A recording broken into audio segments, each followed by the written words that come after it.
briefly, I think your observations, and just not new to Nigerians, because I think people have always talked about it, and the way you highlighted it, I would have thought, okay, for instance, you are a representative of your people. Already you know what your people want, you know what they desire. How come that when we get there, for instance, the National Assembly, because we're looking at how we got here first, we must also address that. How is it that the people that should have known all of these anomalies and desire of their people don't get to affect them when they finally get to say, I'm a representative of these people? Why is it that now we're hoping that the national conference will address what we've not been able to address through our representatives over time? First of all, some of the representatives are overwhelmed. I want to assume, first of all, they're all qualified. I don't want to go into their qualifications. Now, by virtue of this constitution you talked about, some areas are disadvantaged ab initio. You have Lagos State. Let me continue using Lagos State. I'm not from here, basically. I resided here for 33 years. Now, you look at Lagos. With the population it has, how many local governments do you have in Lagos? And it's had that forever. So when you now share things based on local governments, how do you expect Lagos State to be at any advantage? It's already disadvantaged with the population here. So it has 21 people, for instance, representing it. And another place that has maybe genuine population of 2 million has 40 something or 60 something people representing it. What are you going to say? How are you going to convince me that? Why should I accede to your request to come and develop your place? Why should I do that? So in other words, there's always been a stumbling block because of the skewed nature of maybe the way it's done constitutionally. No, I just said that the constitution, because you refer to the constitution, and we could use it, implement it. I said even implementing the constitution puts some people immediately at a disadvantage. How do you see, the outcome of this conference affecting how the polls will play out in 2015? Do you see that it might have any effect? I mean, if we're able to address most of these issues and possibly come up with a new constitution, how do you think it's going to affect what will happen in the 2015 I mean, for instance, if Jonathan still wants to run, whether he win, or the Tinubu party, whether they win. Well, not quite. But in terms of, governance issues, in terms of people will be more responsive and responsible. You see it affecting the politics of 2015? Yes. And I'll tell you something. What effects do you see it having? Not necessarily in favor of either the president or the opposition. Yes. Not necessarily. Yes. Because currently what is happening is that with all the work President General is doing, his body language, his comportment is not such that lets you know he's doing so much. And actually, you could say that the president's humility could be assumed to be timidity, because that is what comes out. He's so self-effacing. He's practicing more what the Christians are. Sorry, I'm saying what I know. I'm not a Muslim. I don't understand some of this. I don't get myself into trouble. Christians saying, look, the left hand should know what the right hand is doing. That is in the church. In politics, the right hand should even be shouting that the left hand is already doing before it even does it. So the fact that President Jonathan is so self-effacing, doesn't want to ruffle feathers, just let things go, let me be walking on the ground. That's what Chibe did in Enugu. He can afford to do it in Enugu. Let my work speak for me. That's a small place. Because what I'm saying is that if and when we do what we're supposed to do at the national conference, the clamor will be so reduced for this presidency. If in another state we have a problem electing a governor, that does not affect Nigeria. At the very worst, you declare state of emergency in another state and take care of it if there's a real problem. But when it is the presidency, that is an issue. Do we need him to bulldoze and trample upon people's rights for us to see, or him to be seen to be working?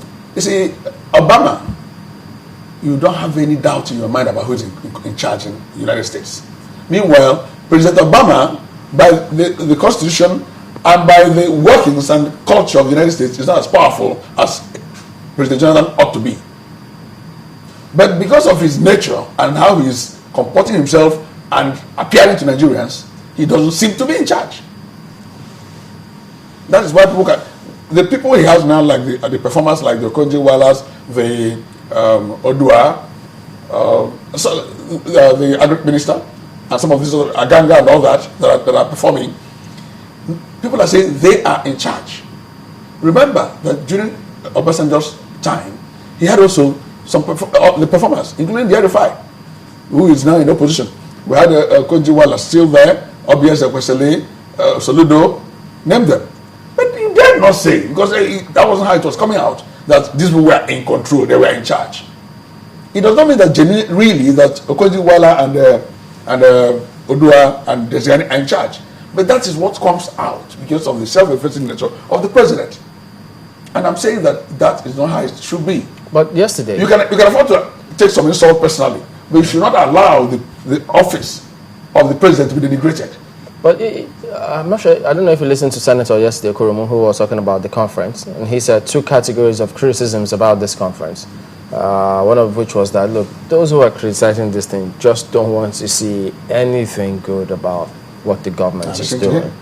And then he says, look, give him some credit. He's doing this. Nigerians want to talk. We need to talk about how we need to stay together. And then we now have these comments coming through from Fatai Oyegmile, who says, the only thing Nigerians should critically discuss is our staying together, and that has been made no-go area.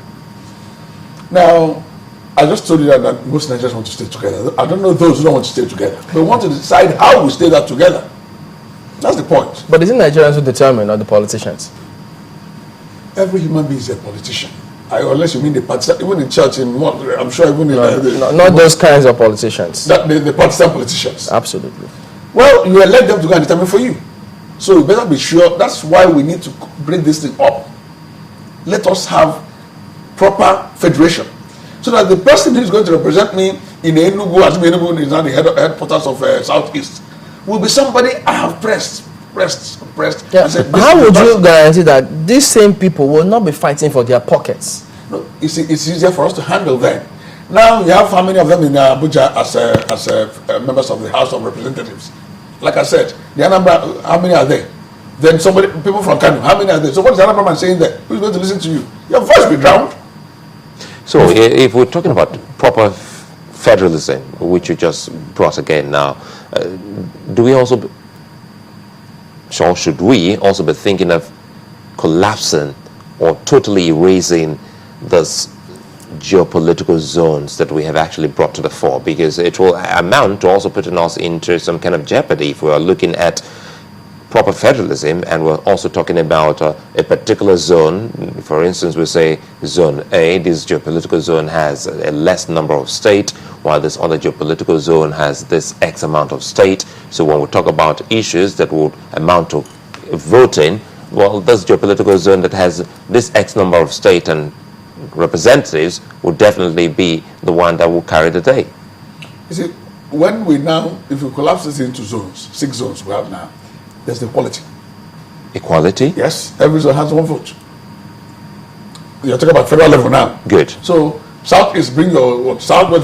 So irrespective of how many states you have in your zone, it should be like it will be relevant. 1 vote. I'm telling you here, because that was military creation. They sat down and created Anambra, Imo, Enugu, Ebonyi, Abia, Cross River, Akwa Ibom, River State, Bayelsa, Delta, all these things, Lagos, Oyo, and all that. Osun. They created it at Ogu before somebody gets upset with me. It's a military fiat. So let us have the zones formally. Remember, the eastern region was even smaller in size, and it still is, than western region. Not talking about the northern region, because you now had, it was easy there for Nigerian peoples to draw the map. Just did like this, and they brought something like this. That was north, that's east, that's west. That was it.